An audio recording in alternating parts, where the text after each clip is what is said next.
Welcome to part 3 of this presentation. In this part, we are going to edit together the audio and the video content that was captured earlier. I started by transferring the files into my laptop, from my phone simply using AirDrop, and then from the Zoom recorder using the SD card. When you open a video editing software, all of them pretty much look the same. You have all of these different parts and it can look very intimidating at first, but I promise you, it's much easier to use than you would think. Right here on the left, we have our library. So think of this as the big place where you have all of your different projects. The first step that we're going to do is to right-click on our library, and then we're going to create new event. And we are going to call it Organ Demonstration. And within that event, I'm going to create a new project. And here I'm going to call it the Facebook version.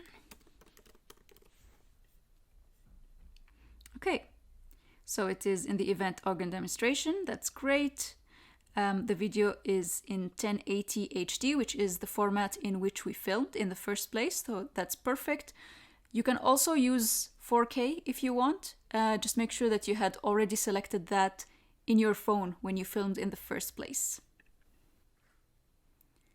So we have the right format, we have the right frame rate. If you remember, it was 30 frames per second that we chose. You don't need to worry too much about all of this. If you just have your 30 frame rate, you have your 1080 HD, and make sure that your audio as well is the 48K in which you recorded in the first place, you will be okay.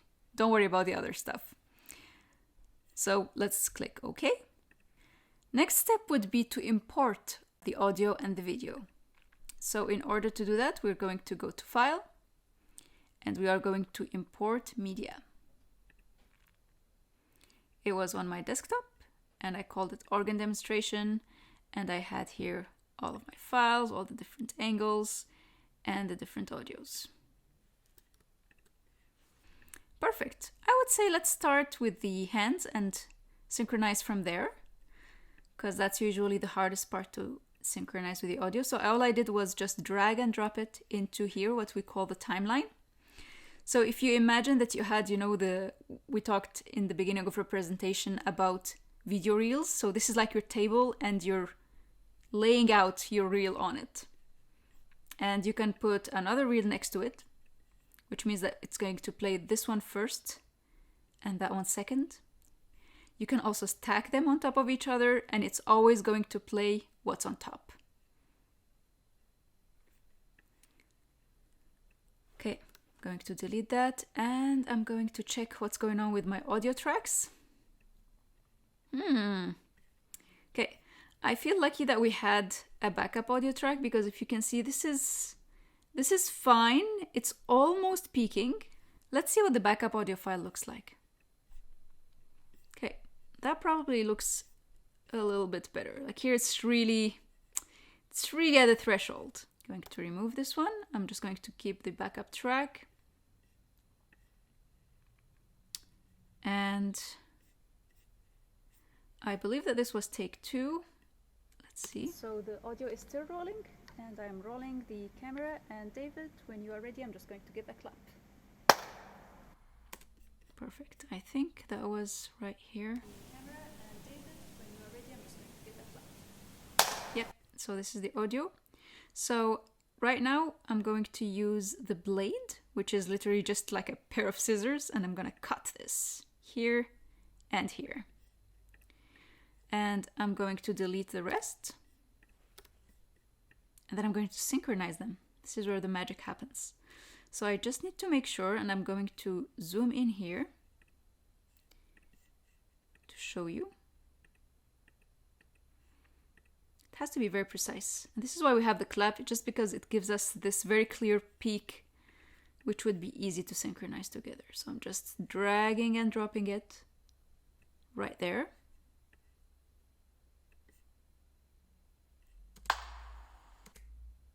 Yeah, that seemed to be at the same time.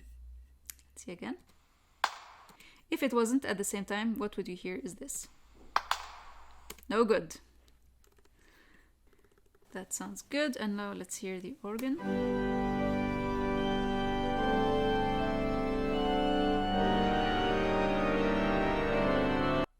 Okay, so now I'm going to mute the audio from the phone, and we're going to be left with just the audio from the Zoom recorder.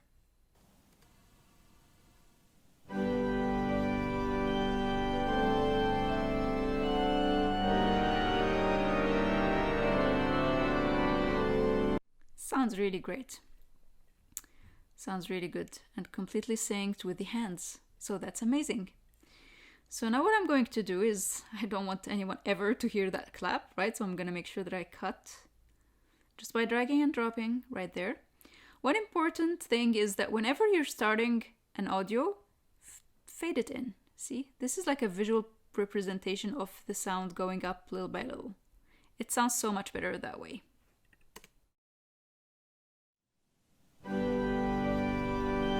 Great, so now I'm going to cut this dead air where nothing is happening.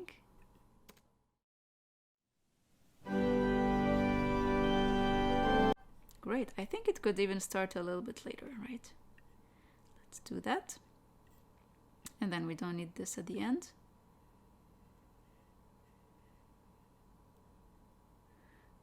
Okay, perfect. Let's see.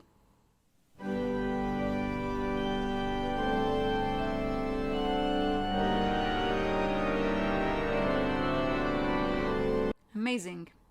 So now let's spice it up a little bit, right? So we have this basic shot. Let's see the other angles that we have. And let's synchronize them.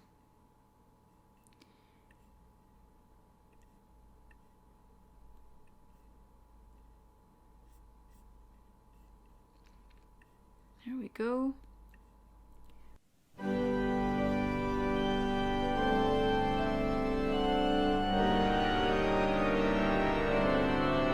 It looks pretty convincing, all right? Even in the very beginning. It's amazing. Normally we will not see our camera person here, but we had a lot of things going on in a very small space, so I couldn't remove them from the frame, but we have a few tricks to actually do that even later in the post-production. So if you end up seeing something that you actually don't want to see in the final product, you can just change the way the video is framed a little bit. So like here, I could do this, for example, while staying aware of my rule of thirds. So I'm going to put here some guidelines. Okay, yeah, I'm good. Still within the right third. So that looks good. And I see less of the camera person. Okay, let's hide these. Those are also really handy if your phone wasn't quite horizontal. If it was a little bit tilted, you know, you can use this to change that. I think we were doing pretty okay here. All right, I'm going to hide this. I'm just going to stack all the angles on top of each other, and then we can decide with which one we can start and with which one we can continue. Okay, I'm going to put this here, the marker, just so I know where it starts as the clips start to pile up. Okay. Perfect. That's another instance where we don't really see the hands, so it can be our safety shot if ever we see we're out of sync in other shots. And here actually, as we can see, my camera was not quite straight. So I'm going to zoom in a little bit here. And I'm going to fix it. Let's see the horizon again. See what that looks like. See like that and that. That doesn't look good. So we're going to just straighten it a little bit. And that looks better. And here we have a shot of the face. So here again we had a bit of a tight space in order to put the tripod, so the angle is actually not quite great. So let's zoom in from there, and that is a much better shot with the rule of thirds. We could even zoom in a little bit more.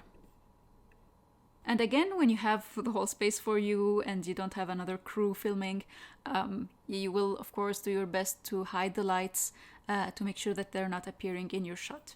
And now we have our last angle, which is the foot action.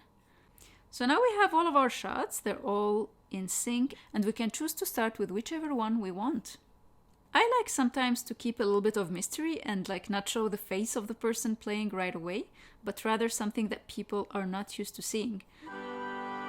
Okay, I think I would like to start with that, probably just right when he plays the chord.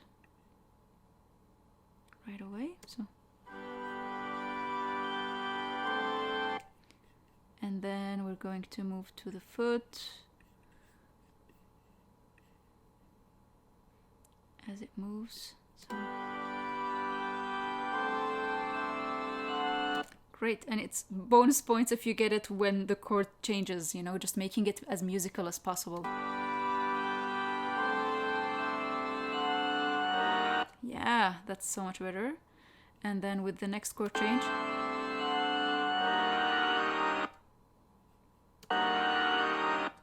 Nice, and maybe somewhere here we want to change it, so I'm going to use my scissors. I just actually, now I used a shortcut on my keyboard. I just hit the letter B and it went into the blade right away. If I go back to A, it goes back to select right away. And actually it tells you here what are the shortcuts. It just makes your life easier. So I'm going to use this blade to cut here and cut there. Great.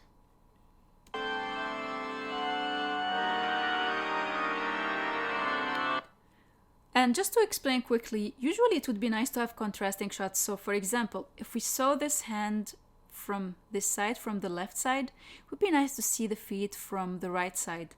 For filming this specific video, there were a lot of constraints because there was another crew filming me while I was filming him.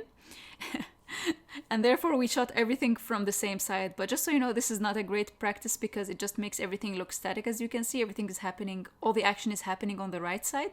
Normally it would be really nice to have contrast. So starting from the right side, then if we would have seen the foot from the other side would have been great, and then see his face, and then see another shot, for example, from the other side. That would have been so much better. Just so that you are aware. But I think this still looks pretty nice.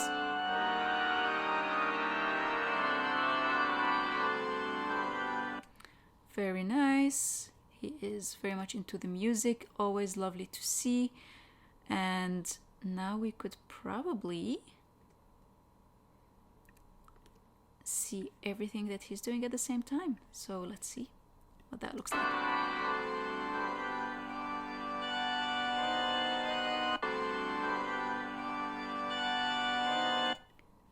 Okay. So one detail that I'm noticing here, and you'll start to notice these things when you edit a lot of videos, because he has his mouth a little bit open here, but he doesn't there, so that doesn't look very realistic. Like we can see it's a cut from a different shot. So what I'll do actually is that I'll save his interaction with the face for a little bit later, and I will go to this shot instead.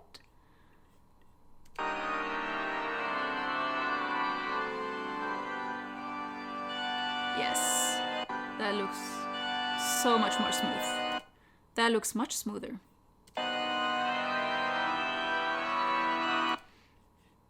Okay, let's see what is interesting to see there.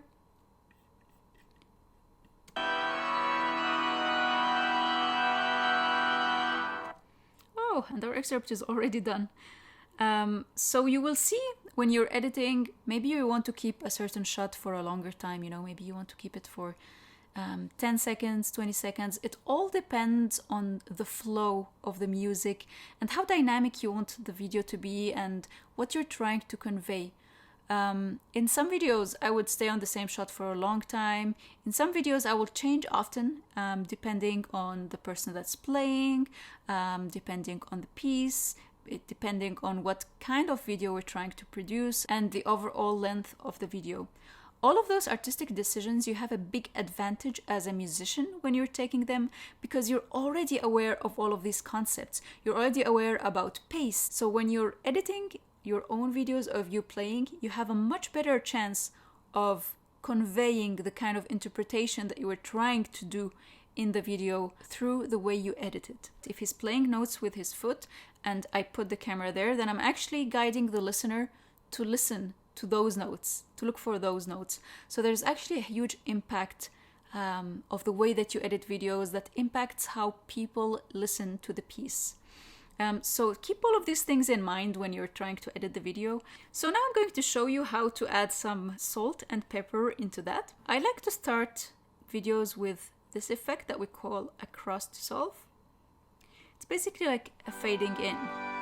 And you can use that very same thing, depending on the piece as well, within the video to move from one shot to the other. It works really nicely, especially when it's a slow piece.